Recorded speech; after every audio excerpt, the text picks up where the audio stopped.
I'm super excited to welcome and kind of start this panel.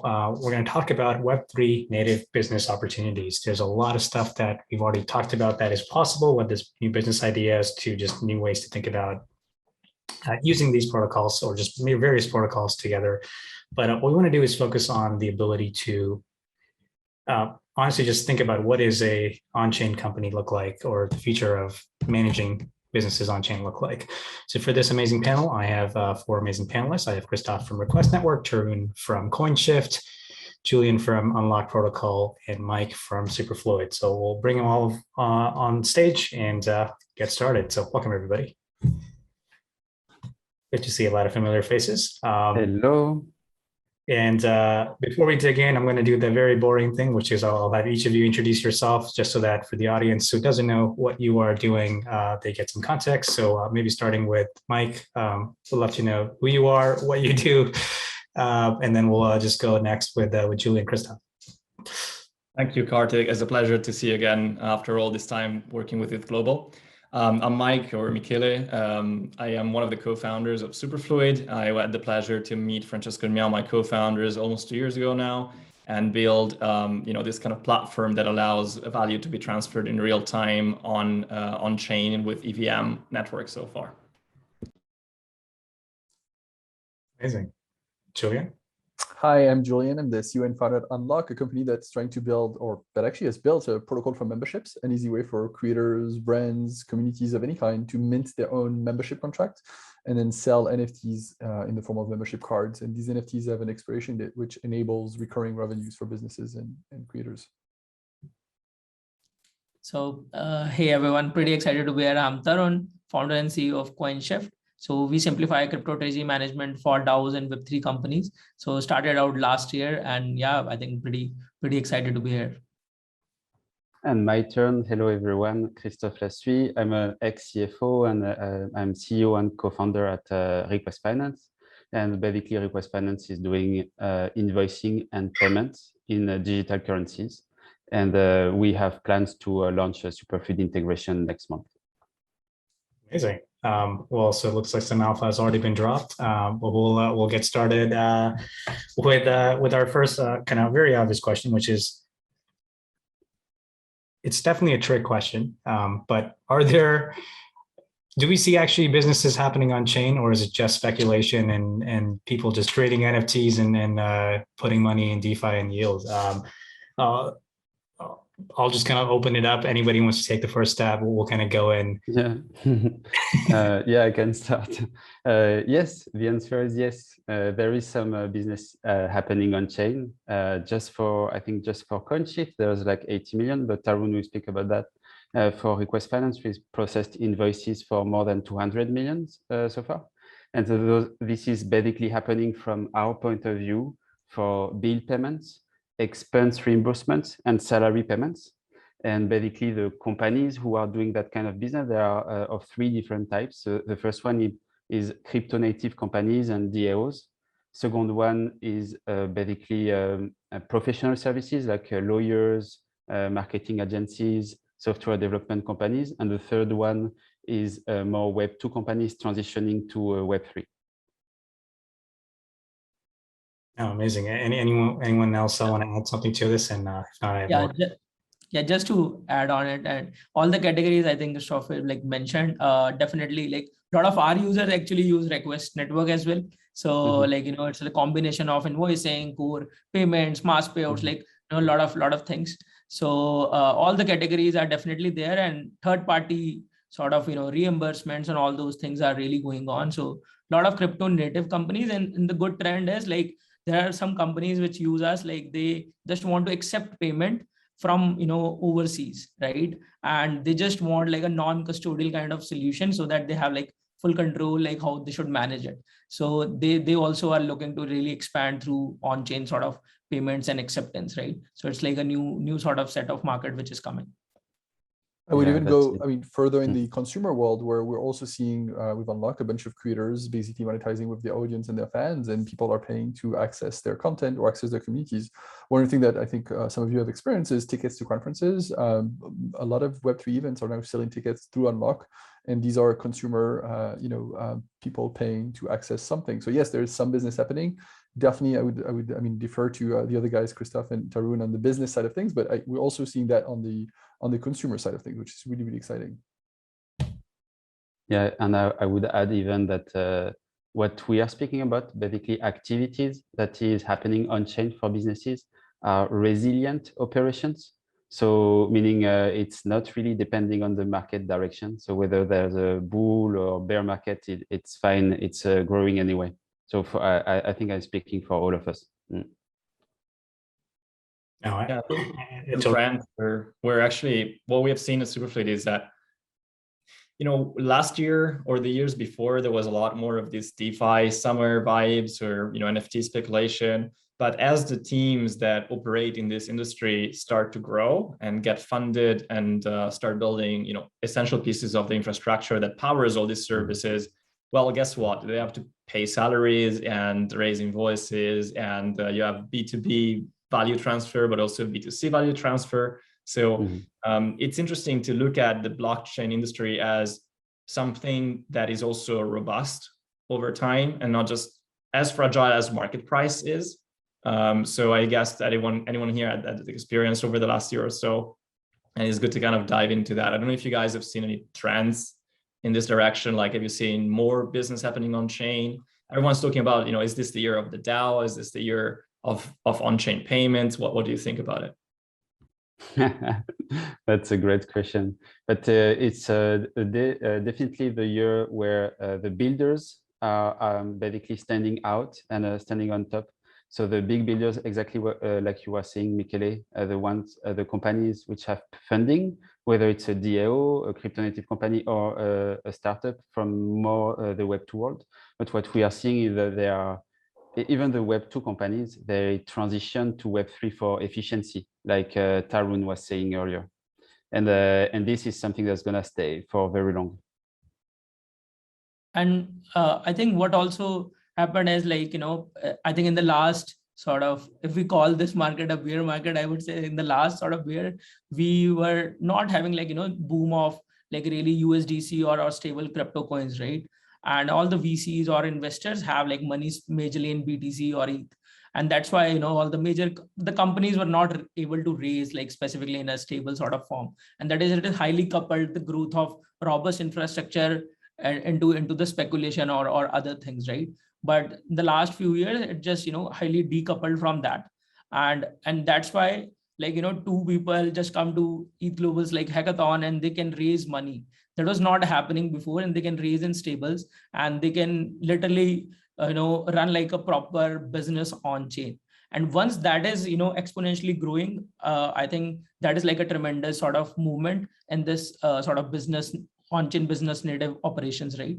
And obviously DAOs is like I would say like a superset of all these things. Like, you raise money and then you finally exit to the community. So there's like a next level thing to just addition to that. So I'll say like crypto startups, all Web3 major institutions, even investors, all of these people are just now running businesses. They operate on top of crypto. So that is something like really, really good happened. Yeah, and I mean, you all mentioned USDC and stablecoins. To me, it's one of the major innovation, not from this year, obviously from, I would say, probably 2 or 3 years ago, that's finally starting to completely permeate everything that we do in crypto. Like, most people deploying contract with Unlock right now are actually using USDC as the base currency. They're not charging in ETH or any of the volatile cryptocurrency, even like Matic on Polygon or others. They're charging in USDC. And so it's pretty clear that from a UX perspective, the predominance of stable coins now is definitely a big unlock, and is given businesses, but also consumers, a lot more confidence in terms of trading things, because there's obviously the technology that you have to trust in, but also the currency that you're getting paid in or that you're paying in. And so seeing that is something massive, and something that honestly is extremely bullish as a signal. Yeah, totally agree. And I would add that I'm surprised that we don't see a big other stablecoin that is not USD pegged, actually. So there are some other very big currencies in the world, And so far, a lot of businesses, even in Europe or in Asia, they are dealing with USDC. That's surprising. Yeah. Well, this is already a great panel because my job is already reduced from asking questions or getting all of you to engage. So I'm glad here that I'm left for the next 30 minutes. But I mean, like if I'm just kind of understanding all this right, and I did start off with this was a trick question, right? The answer is obviously yes. And the answer here is like, what we're clearly seeing is that people are behaving like businesses on chain without actually needing a legal entity, for lack of a better reduction. And that's kind of, first of all, just mind blowing because you can get to almost the same scale as a really successful company in tech or even any other part of non-tech world and never even have to deal with largely the real world. That just still blows my mind. And so maybe the question kind of I have is, all of you have customers that are in that category of companies that are not necessarily like legal entities, they're directly mostly on chain. Have you kind of observed any kind of obvious patterns? Like, are all of them just behaving like exact normal companies? Like, yes, they have to do payroll, they have to manage accounts receivable and send invoices or send money. Is that just one-to-one? Are we seeing something better? Like maybe Tarun, like seeing that for so many DAOs, like what's kind of been some highlights? Yeah, I think a lot of, I will say like, the needs, if you just compare from any company, like the needs are somewhere similar, but the experience and the things they want is like, entirely different, I would say. So in short, like, if you're holding sort of a lot of crypto assets and now you want to run like a payroll, right? What a traditional sort of system look like, you can just, rely on certain bank and then you just schedule payments and you can just do a lot of things through the sort of simple database, right? And you want this same operation in crypto as well. But if you just say, like we'll take the custody of the funds, then you want automation, they don't want it, right? So the basically, I think all the operations are very similar, but the infrastructure and companies like ours request and, like we need to build that infrastructure layer basically to support those operations, because the fundamental layer is like self-custody, right? You cannot just use the same sort of tools to provide like the same experience. And now the question is like how we can achieve the best experience plus building this, ethos of right delegation, trustless or permissionless kind of systems, so that we can then, once we combine this entire system is far more, I would say, superior than what we have seen in the traditional sort of system, right? So that is the common pattern we see. So a lot of times we also try to apply certain principles because we have our banking app as well as a CoinShift, right? And now we have as a CoinShift as a user, like as a platform as well. So we sort of, a lot of times we compare like, what kind of experience we want, but not at the cost of taking the custody or taking the trustlessness from the users. So yeah. Mm-hmm. I was going to say, I guess it'd be kind of put you on the spot, Christophe. Is that the same kind of set of values and kind of principles that matter when you're thinking about adding more features to request, or how does that kind of change anything for you?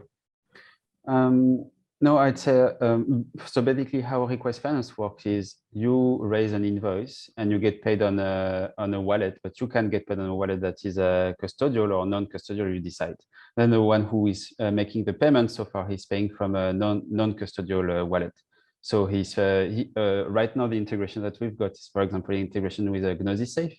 But basically, projects like CoinShift seems super promising as well, with an even better experience.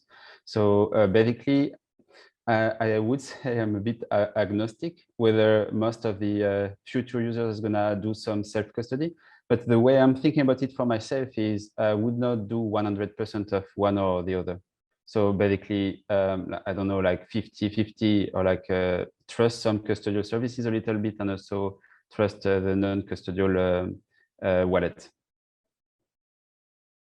Which basically, when you trust the non-custodial wallet, you trust yourself. Yep. which has some downsides because there is no centralized risk or a single point of failure in some scenarios with not a lot of. Yeah. But it's not a bad thing either. I mean, we've kind of been successfully doing that at scale, and it is in a way working for all of your customers to some degree. And but I agree. Maybe one follow up that I have for Tarun is essentially like you kind of commented on there's some new infrastructure or just infrastructure in general that we need. Is kind of the goal, the way you think about it, that, hey, we want to make the experience just a one-to-one with how existing banking looks like for your customers? Or do you think there's more than that? Like, what's kind of the missing infrastructure pieces here for you? And how do you think about that? Yeah, so the mix of definitely both things. Like there are certain things definitely you need to replicate as well. Like, invoicing is there where it's mandatory. Like you cannot miss invoicing, right? When you are building like a crypto banking layer. So this is there. And then you have to have like, scheduling of payment. These are the certain things you can bring. But I think the interesting things which cannot be possible and people need it is like, some kind of KPI based performance kind of things, right? And how will you really do that in a normal kind of database application? It is not that easy. So these new primitives. What do you mean by that? Like, can you share more? Yeah. So let's say, you want to reward certain contributors based on some KPIs, right? And it should be trustless for those contributors now. So you don't need to ask the admin, like, I need this payment at this time. So I'll perform this and I'll get the money, right? So it's a trustless system, which is not possible, right? So I think those kind of new primitives will be there. So I think we'll be building more kind of, those kind of primitives. And then there are certain things which is highly crypto native. So one example could be like right now, I just feel like, multisig is highly operationally inefficient, right? It is built for security. It is built for like securing your funds, but it is not built for running your transactions every single day, right? So for that, I think what we need is like more kind of modules on top of this base layer so that you can be operationally very efficient.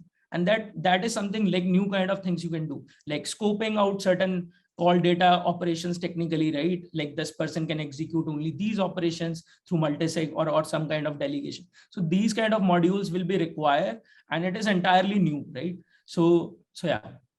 Yeah, that makes sense.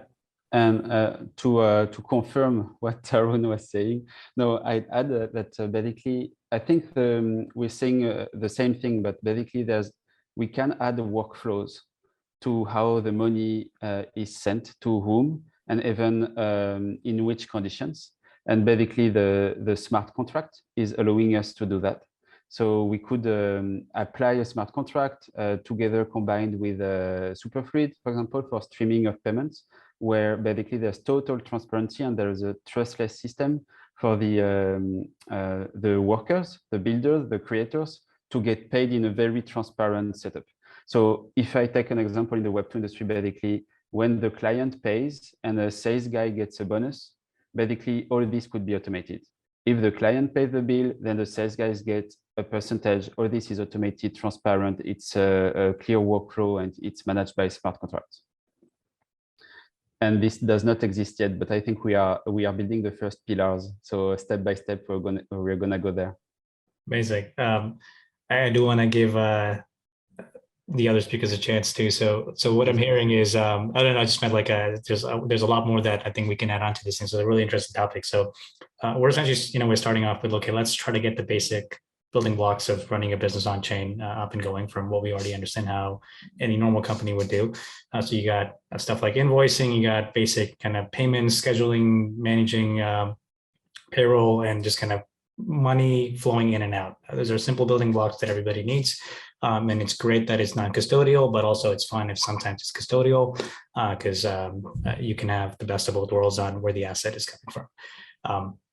That seems like usually the building blocks you need for running a normal business with a bank account and a legal entity. Clearly, there's a lot more we can do here. So maybe starting off with like what you think, Julien, like what are some of these like new pieces that we can add on and how do we kind of supercharge this? Absolutely. What Christophe just said is very inspiring in that scenario, because it means that when we think about companies on chain, we're very skeuomorphic. We're really trying to apply the same model that we have, when in practice, I mean, if I'm a salesperson and I'm being paid by a company organization, but I'm also getting bonuses based on whether the customer is actually paying the company, and again, with air quotes, why do I actually need to be an employee in that scenario? Is that something that maybe I am just a member of a DAO in that scenario? And so that's kind of pushing us further down the idea of kind of, theory of the firm, where basically the company exists as a way to reduce friction between different people inside and outside.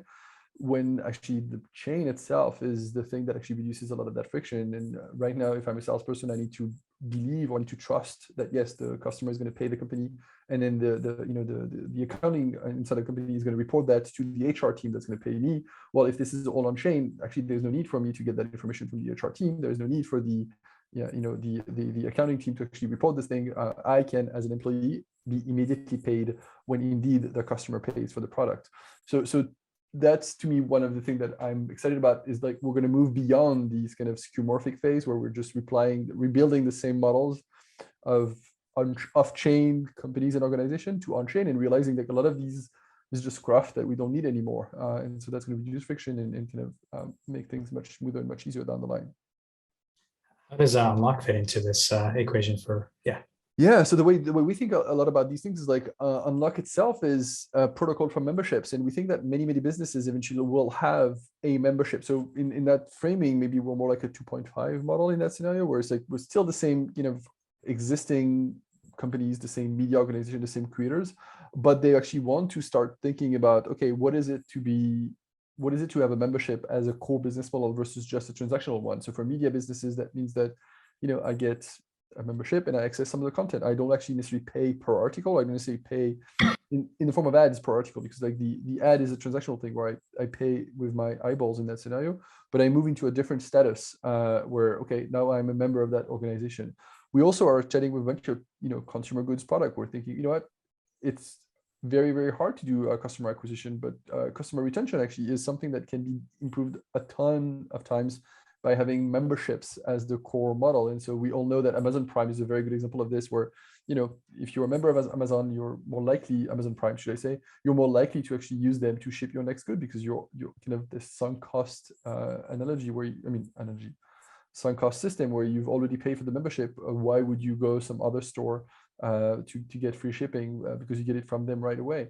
And we're discussing with some of the brands. You might have seen that Starbucks in the US is going to do NFTs for their loyalty points. That's a pretty obvious use case of the Unlock protocol in that scenario.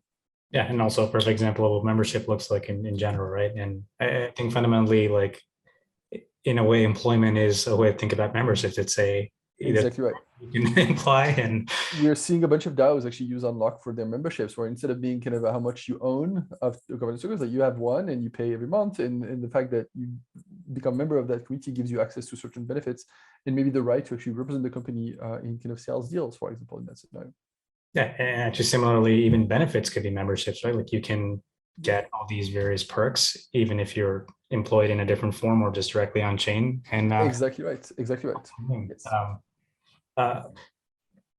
Mike, can you think of anything else that we can use?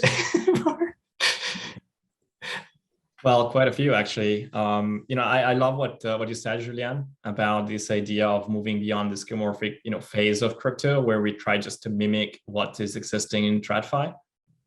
We have seen that, with every major transformational technology, where people just try to replicate the existing world into the new technology standard. But I'm extremely excited to see, what can be done natively on Web3, right? So there are some properties of the chain that are really, really powerful, like transparency, custody, self-custody, but also the kind of permanence or immutability, and the fact that is, normally good chains should be uptime 100%, so it never goes down, right? And in this environment, you can see how most of our operations that generate friction in the world we're living in can be deferred to the chain. And in that case, they're not only automated, but they're also taken care of independently from what the community or the organization or the company does. So, you can envision services that are fully automated with very little friction or overhead that can provide outstanding, value to the consumer or other businesses out there. And that's what I'm extremely excited personally. But of course, looking at the world with a Superfluid angle, I'm really excited about this idea of interconnecting economical players such that we remove this kind of delays that are really generating a lot of cost and friction for the world, right? So if you're thinking about this idea of like payment failures or delays in payments in general, like the world is run on checks being sent out by mail, right? Now we have credit cards, we have a lot better infrastructure in the TradFi world. But what if you could just like have a situation where a company can get all the value it generates from revenues in real time from their consumers or their clients in a way, and then redirect that to the suppliers almost as it comes in. So in that case, what happens is you can really reduce the amount of capital that you need in your own account, say, to then manage these delays, to make sure you have the buffer to manage the cash flow. And that means that if you take the world economy and then you kind of reduce the buffer or the capital, the working capital needed to just make the company work across the board, can you imagine how much capital we can free up and put at work building better technologies for addressing things like climate change or those major problems humanity is facing today? So that's what makes me tick with this idea of Web3, right? We can have someone paying a membership through Unlock that goes to a business that operates, maybe in a superfluid fashion, so with superfluid streams in real time, and that value goes directly to someone working for that business that then is a collaborator that is being invoicing via request network or using the management payroll from the CoinShift world, and try to connect the dots such that the person has that money ready to invest in real time through, say, Ricochet exchange, and that goes back into some sort of investment world eventually, or some LP position that then fuels the next company that's going to innovate, and then this cycle continues over and over. So this idea that you can basically inflate the economic value of a state or an economy without adding more capital to the mix, but just using the existing capital in a more efficient way, really makes me excited. Oh, that's amazing. And I was going to just open this up for everybody else. Like, there's clearly a lot of ways to do this thing in real time with just not just streaming payments, Superfluid altogether. Like, how do you kind of see this changes what you're doing at your core? Maybe go for it. I can. Yeah. So I think specifically what we're trying to build is the first layer is like core treasury layer 1 kind of system, right? Right now the treasury infrastructure does not even exist. We have we're calling multi-sig wallet as a treasury sort of infrastructure, right? Or so that infrastructure layer needs to exist, and then basically how we see this is all the any kind of core primitives to those treasury layer can be automated, and then it can be run real time. So payroll is one aspect, but we are very interested in things where our employees are sort of getting the money and then they're just doing a DCA on Ricochet, right? And then we are already doing that, right? So it is not these are assumptions. People really want to do something like that, and that is something we want to bring more these kind of primitives which can literally automate the entire workflows in a very crypto native way. And Superfluid just do that out of the box.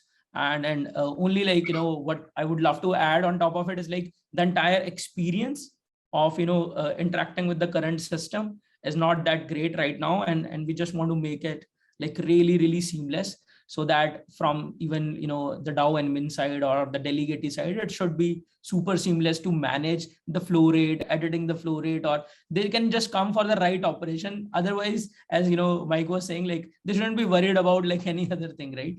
For the payment will flow themselves. Mm-hmm. So this is definitely we are looking. And then on the asset management aspect as well, we want to move forward onto that as well, where you have certain kind of vaults where one wallet is sort of generating certain yield, and that yield is redirected to the payroll vault directly, right? So you and it is harvesting directly, and when you are paying from that vault, you don't need to worry about I need to come back and do all those things, right? It is directly flowing. So all your treasury operations are automated. So yeah. Just an idea. Actually, we did not speak about it, but I think there's no use case about paying a rent in streaming, or maybe Michele, you're aware of that? Because actually that would really make sense. You get your salary in a stream way and you pay your rent in a stream way. That would be fun. Michele, are you aware of such a project? Yeah, there's been a few, and someone's doing it more from a hackathon point of view, and others are doing it more like a business. So what's interesting about it is that we managed to stream to an NFT, so that if the NFT changes hands, the stream redirects automatically. So if the NFT, say, is your house or is a parcel of land in Decentraland, and you're renting that out to someone, the moment you sell that to someone else, the rent redirects automatically without you having to, ask someone to send a stream to someone else and redirect the stream manually, which is part of that automation we're discussing before, where you're just delegating to the chain all the kind of business operations to some degree. So yeah, that is one of the key use cases for sure. And I'm really looking forward to seeing something like that happening, for example, in the B2C market as well. Like, for example, I don't know if Unlock has looked into this as well, to like have memberships like on streams.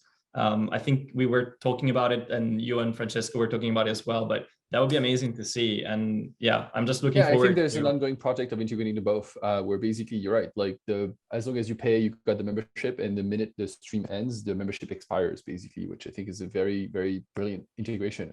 I want to jump on that actually, because one point that I think Tarun made earlier is like one of the core ideas of web and blockchain is the Web3 and blockchain is composability. It's the idea that these things could all work together, kind of Lego bricks, versus kind of the platform monolithic approach was like, okay, you go rely on this thing for everything in your business.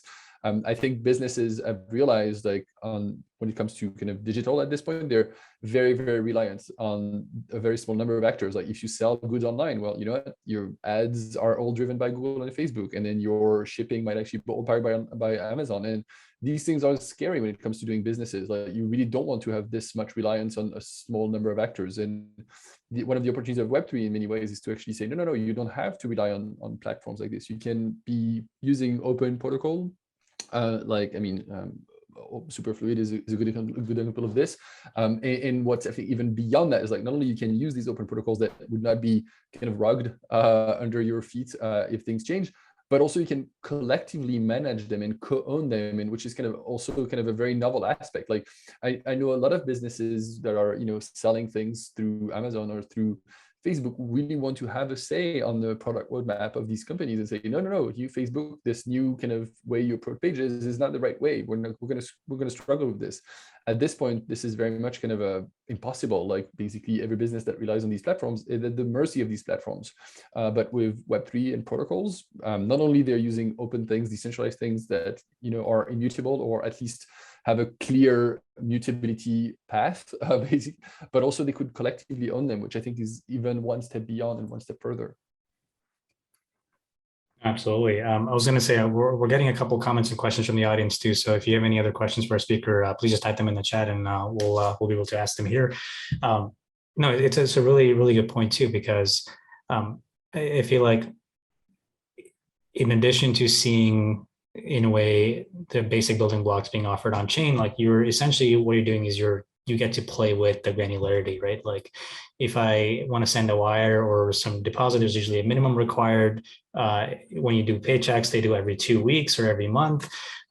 And you kind of now have a per second, if not even less than that, as a time interval. And you get to do a lot more creative things when you can actually do this thing by milliseconds or seconds, or just any denomination that's as granular. And we've already kind of, with blockchains, we already kind of got to the point where we can now send money up to like a billionth of a dollar, if not longer or more. That becomes more creative because now you have more surface area to kind of do interesting things. And yeah, like it will be amazing if your salary is streamed by the second, and same thing for a membership. If I have to commit to an annual membership for X dollars and I decide to stop it 3 days in or 99 days in, you can prorate that. And those are just not easy to do in reconciliation in traditional SaaS or any other model. And I think Superfluid just makes that world amazing. And beyond that, you can even automate what happens. I mean, the thing that I love about Superfluid is that you can automate things. Like, because, I mean, SaaS businesses, expiring cards is a nightmare for them. It's like, oh fuck, these guys got expired. I have to now spend like an hour on the phone to try to get them to update because they forgot about it. And at the same time, the fact that they forgot about it is kind of a cool thing because they paid without worrying too much. But now that they're going to remind them that we exist, are they going to stop paying? And so I know there's a ton of businesses for which kind of it's a challenge, but the fact that you can automate all of these things on chain and actually don't waste $1 trying to call back a customer, it's like, hey, you stop paying, this is going to stop, working for you, is a massive, massive opportunity. Absolutely. And one thing that kind of just stood out to me with what you said, Mike, before is first of all, there's way more room to explore what new Web3 kind of building blocks are here for running in operations on chain. But like, even if you assume that there's nothing new to be invented, which is definitely not the case, there is still a massive opportunity to increase kind of anything from what you can capture in values, just the value you can generate for just the existing building blocks. And kind of one obvious example, which comes from a comment from the chat, is the fact that all these things are composable, interconnected, and inspectable on chain. You have so many new benefits that you don't get in the real world. Now I can basically design, let's say, a tax management system that just understands everything that's going on. It can fully make sense of everything without me having to connect something or having a custom integration. And you simply just get to expand the size of like what you can achieve or how you can actually use that information for better decision-making or just better efficiency. And we haven't even seen that world yet. And that's just, even if you invent nothing new from here on, you can still have a massive improvement in existing processes. And I think that, to me, is like probably the most exciting part, especially as we do a lot of logistics here on our end. This is, why would you not want that? And there's like 50 more things you can do on that one. Yeah, I don't think accountants will like me, or at least what I have to say now. But the fact that you can, if you were to have visibility on the revenue streams of a business or even a consumer, that means you can pay tax in real time.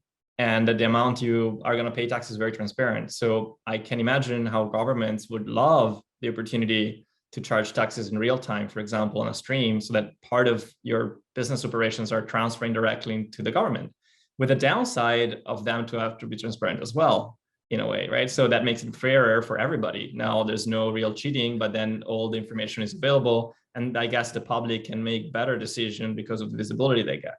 So, I mean, we can bring this to the kind of extreme, but we don't have to. The point is, there is efficiency everywhere you look when you're using this type of infrastructure. And I think Web3 is just a matter of time. It's gonna just unlock it over time. Yeah, the way I see it is it's super promising, but basically it's difficult to imagine that the authorities are going to set up this streaming tax system. But I'd see first some kind of solidarity tax system that would happen, like at a more or less global level, just for certain causes that we could do on some transactions and voluntarily. And this is something that could happen tomorrow morning. Yep. So, I mean, since we've opened attacking on accountants, they'll, I mean, one piece here is that like, there are so many things that exist just because there's a lack of transparency, right? The fact that I can generate anywhere from code to manage the most amount of cases, whether they're edge cases or just common conditions, to have a consistent system that just works across anywhere from jurisdictions to standards. Like, you effectively can get to a point where these things are generated on their own, and forget, like, even if you don't get to the point where you're paying real-time tax, I can foresee some friction on that one from some government sides, but the fact that you can still generate what it is automatically, even if it's real time or even if it's static, is still a massive improvement. That just is a painful process for every single company here. Once a year, you got to figure out what transactions are happening on chain, what are interconnected sort of swaps in there. You can fix this and sort of enable a whole new frictionless, sort of more granular world. So I think that's to me already an improvement from this world. Yeah, definitely. And the reason why accountants are actually preparing books, the reason why bookkeeping exists, is so that we pay taxes. So basically, you know what I mean. Accountants would not exist anymore with that kind of job, but would do some things which are probably a little bit more interesting. No, you're right. This is interestingly a perfect example of cutting out the middleman. Yeah. We've seen that on the finance side for existing systems. We've seen that on payment side, and now there's like the processing piece that is still incumbent. I know we're kind of getting close to our time on the panel, so maybe one thing that I think will be interesting to end on would be kind of seeing what you're excited about. Like, obviously, all of you are working on open platforms, and if you kind of can have anyone from requests to ideas for people to kind of build on top of, like, what do you think is like top of that list, and what would you like to see more creative exploration on? I'll kind of maybe start with Julien, because I think you have a lot of ideas on how memberships can actually be integrated everywhere. Yeah. So, I mean, it's going to be being a segue from what we discussed, but I think we mentioned a couple of minutes ago, stablecoins as being one of major innovation. I think we're now at a point where we have all of these EVM chains, and I think we're all building on these.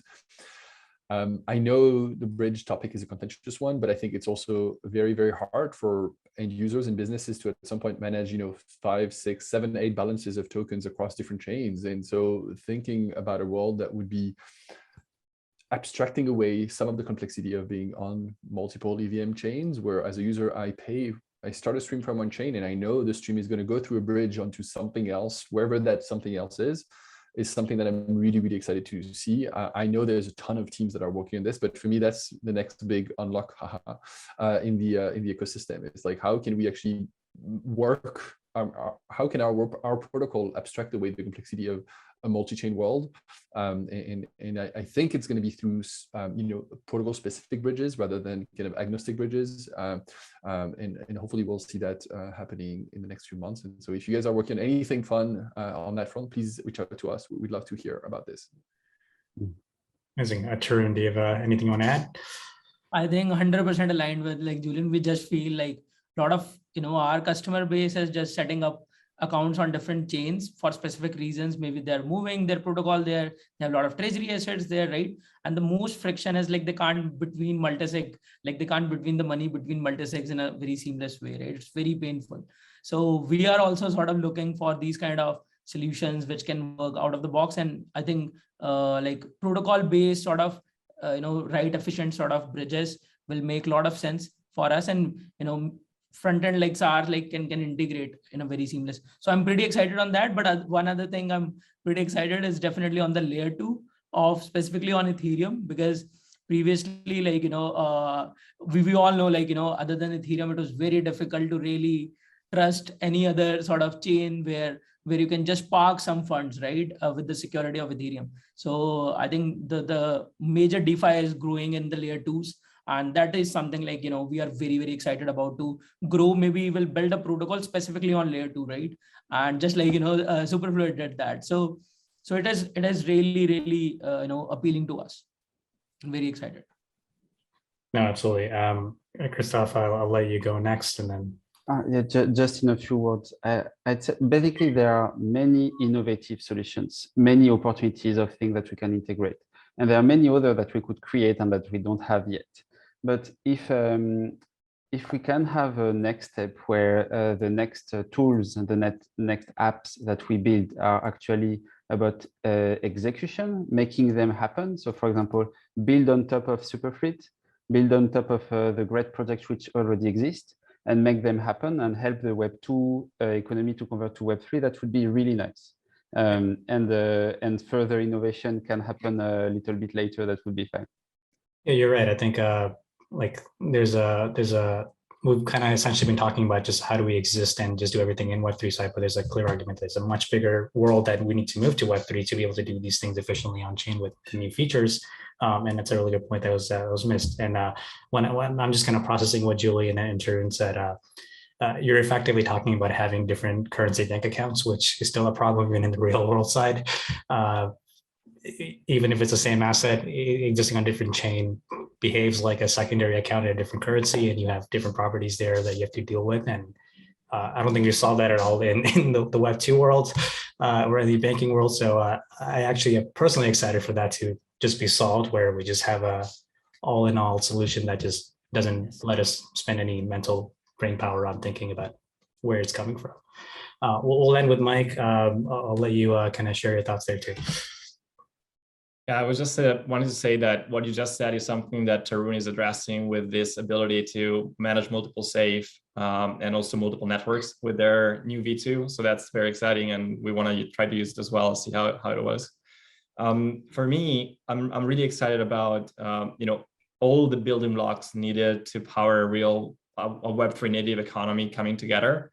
So you've seen, invoicing, treasury management, membership management, subscription management. I think, we just miss some of the understanding of how to manage crypto and putting some oil on the wheels to make sure that the mechanics are fine, so we don't have to go crazy chasing, C-level executives of a project to sign a multi-sig transaction every other day just to pay someone because they made a bounty and they deserve to be paid in time, right? So these bits and pieces are coming along. And even some of the backend infrastructure now needs to have high SLAs, right? And when the service level agreement reaches enterprise grade, and there is no friction anymore, then we will reduce so much inefficiency that will unlock a lot of time for everybody. More specifically, I'm excited about how real-time value transfer would play on top of that once that's ready, because with automation, assuming that all the friction is removed by the chains and by the tools that we're building, then kind of real-time finance would hypercharge all of that. So I'm very much looking forward to seeing like how this could unfold over time with real-time finance value transfer. It's a great time to meet this year.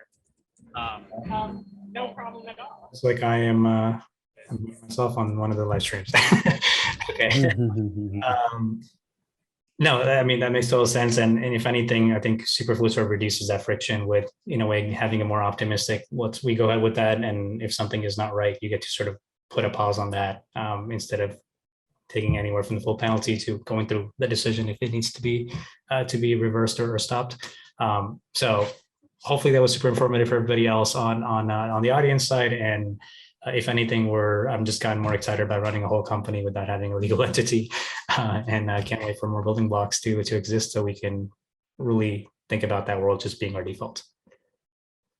So thanks again, everybody, and looking forward Thank you. in future events too. Thanks, everyone. Bye-bye. Thank you.